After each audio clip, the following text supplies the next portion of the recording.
Hello friends, પ્રશ્ન છે આપેલ કેપિટલ એચ ઊંચાઈ પરથી એક પદાર્થને મુક્ત કરતા તેના માર્ગમાં રાખેલા ત્રાંસા સમતલ પર તે સ્મોલ એચ ઊંચાઈએ અથડાય છે. એટલે એક પદાર્થ મુક્ત પતન કરે છે, એની વચ્ચે બીજી અથડામણ થશે. અથડાવાથી પદાર્થના વેગની દિશા સમક્ષિતિત થઈ જાય છે.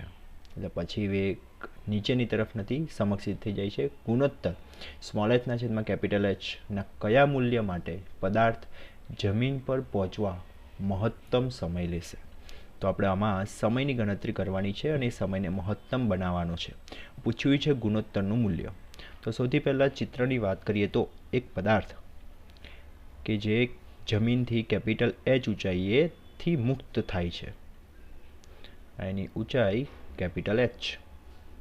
મુક્ત પતન એટલે શરૂઆતનો વેગ હશે એનો 0, પણ એ જમીન પર પડતો નથી. તેની વચ્ચે એક ત્રાસુ સમતલ રાખેલું છે અને એની ઊંચાઈ તમને કહે છે સ્મોલ એચ. ત્યાં તે અથડાય છે. અથડામણ પછી તેનો વેગ સમક્ષિતિત દિશામાં થઈ જાય છે. એનો મતલબ હવે એવો થશે કે ઉપરના ભાગમાં જે અંતર આવશે capital H minus small H, capital H minus small H અંતર માટે પદાર્થ સીધી રેખામાં ગતિ કરશે અને અથડામણ પછી તે પદાર્થની ગતિ આવશે પ્રક્ષિપ્ત ગતિ. તો બંને માટેનો સમયની ગણતરી અલગ અલગ આવશે. એક આનો સમય, એક આનો સમય, અને જમીન પર પહોંચવા માટે લાગતો સમય, જે બંને સમયનો સરવાળો. ધારો કે પહેલો સમય આપણે કહી દઈએ T1, આ બીજો સમય કહી દઈએ T2. તો પહેલાં T1 સમયની ગણતરી માટે આ capital H minus small H અંતર જોવું પડે, જેના માટે અંતર વાય દિશામાં capital H minus small H છે. અને એને કાપવા માટે લાગતો સમય તો બીજું સમીકરણ પરથી, ગતિના બીજા સમીકરણ પરથી કિંમત મૂકીએ તો મુક્ત પતન માટે શરૂઆતનો વેગ 0 છે, પ્રવેગની કિંમત આવશે -g અને સમયનો સ્ક્વેર. અહીંયા આપણને એક સમીકરણ મળશે capital H minus small H બરાબર 1/2 GT1 સ્ક્વેર.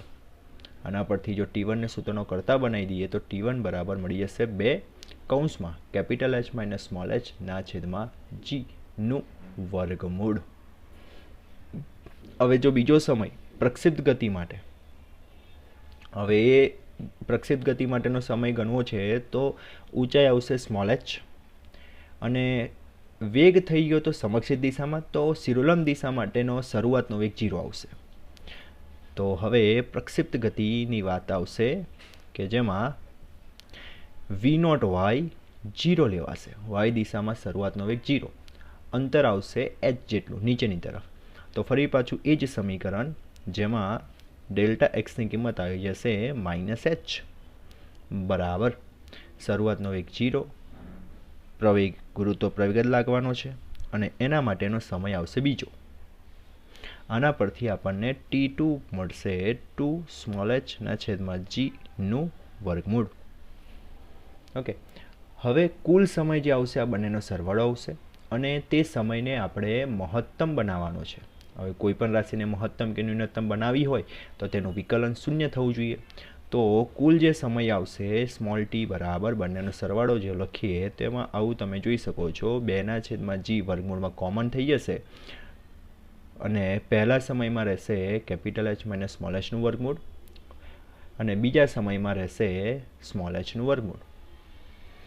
હવે આ સમયને જો મહત્તમ કરવો છે તો વિકલન 0 થશે. તો વિકલન આપણે 0 કરી દઈએ. તો અહીંયા વિકલન 0 કરતા આવી રીતે dt/dh સ્મોલ એચની સાપેક્ષમાં વિકલન 0. હવે આ ચડ છે, 0 થઈ જશે, એનો કોઈ મતલબ નથી. જમણી બાજુ જશે 0 થઈ જશે. આ બે પદનું વિકલન આવશે, એક આ પદનું વિકલન અને બીજા પદનું વિકલન. વિકલન કરીએ તો પહેલાં ઘાતનો નિયમ આવશે 1/2 capital H minus small H, જેની ઘાત થઈ જશે -1/2 અને સ્મોલ એચનો સહગુણક -1 આવું આવશે, વત્તા એવી રીતે સ્મોલ એચનું 1/2 એચની ઘાત થઈ જશે -1/2, એચનો સહગુણક 1 બરાબર કરીને 0. આમાં તમે જોઈ શકો છો કે આના પરથી જો સ્મોલ એચ મેળવવામાં આવશે તો શું જવાબ આવશે? આ માઇનસ છે પેલી બાજુ જશે પ્લસ, 1/2 કેન્સલ થઈ જશે.